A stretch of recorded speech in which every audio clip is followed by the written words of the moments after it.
sir. Hi, Nancy. How you doing? Good, good. Thank you. 5 Days at Memorial covers this event that hurt Louisiana so, in their heart. What was it like for you to be a part of it? I'm very honored to be a part of it and very proud of everybody's work on it.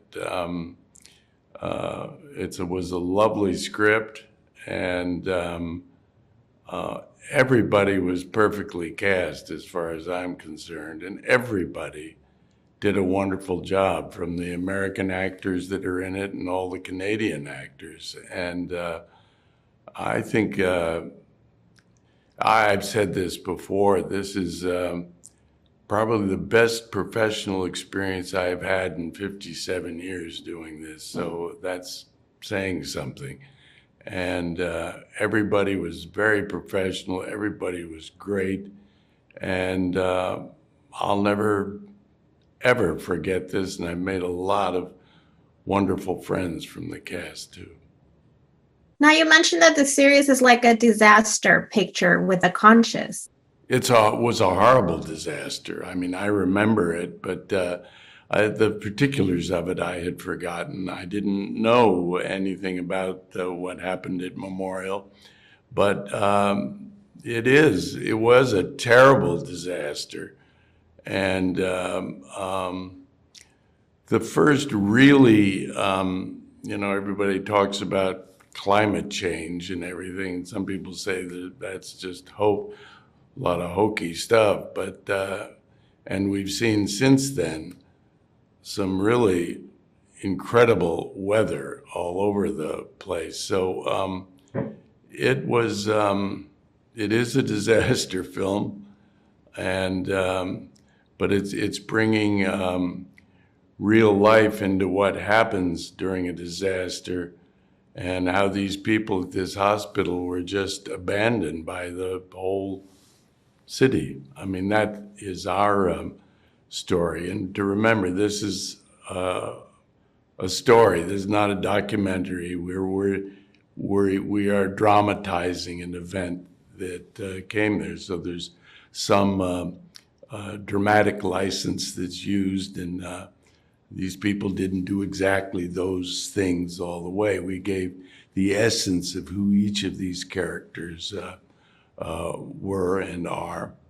And what we hope is at the end that people, and we don't make any judgments of who these people are. Certainly people within the film have certain ideas about that, but that's, again, the film. But at the end, we hope people will turn to say, what would I have done under similar circumstances? And there are parallels even today with COVID. We've seen what choices people have to make, and while watching people die and they can't do anything about it, how terrible that is. And we hope also that it's just a further demonstration of how grateful we should be to these caregivers and people who take care of us or our loved ones when they're in peril. I hope I've answered your question. I think I went all around the place, but yeah.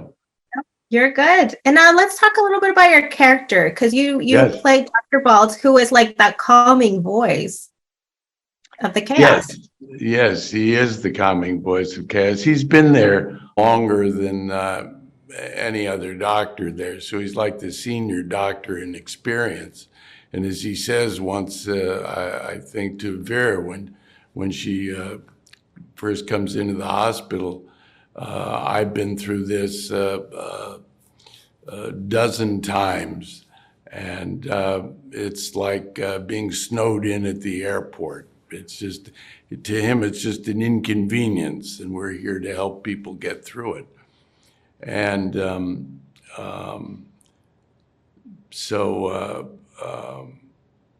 that's where he comes from. He's like you'd go to him to ask questions about what would I do in this situation or whatever. And so anyway, I hope that answers your question. Yes, yes. So did you have a chance to watch any of the episodes? Yes, I watched the whole thing. What was it like watching? Because it's very heartbreaking and emotional at the same time. Yes, and when we get a script and it says cut to the hurricane, and you don't see it, so the production values on this, I think, are just extraordinary, and I thought it was so well done, and as I said, the sequences that show the hurricane and the flooding and everything like that. Whoa, I would imagine the audience will feel like they've really been through a real hurricane when they see this. It was. Now, this is about natural disaster. Well, we obviously hope to not be in one. But if you had a choice of picking one that you think you would prefer versus to another, hurricane, flood, earthquake, tornado, I mean, which one do you think you'd be able to handle slightly easier? Well, I can tell you what I've already handled, which are earthquakes. I've been in, I guess, 3 very good shakes here in California. It's in the 57 years I've been here.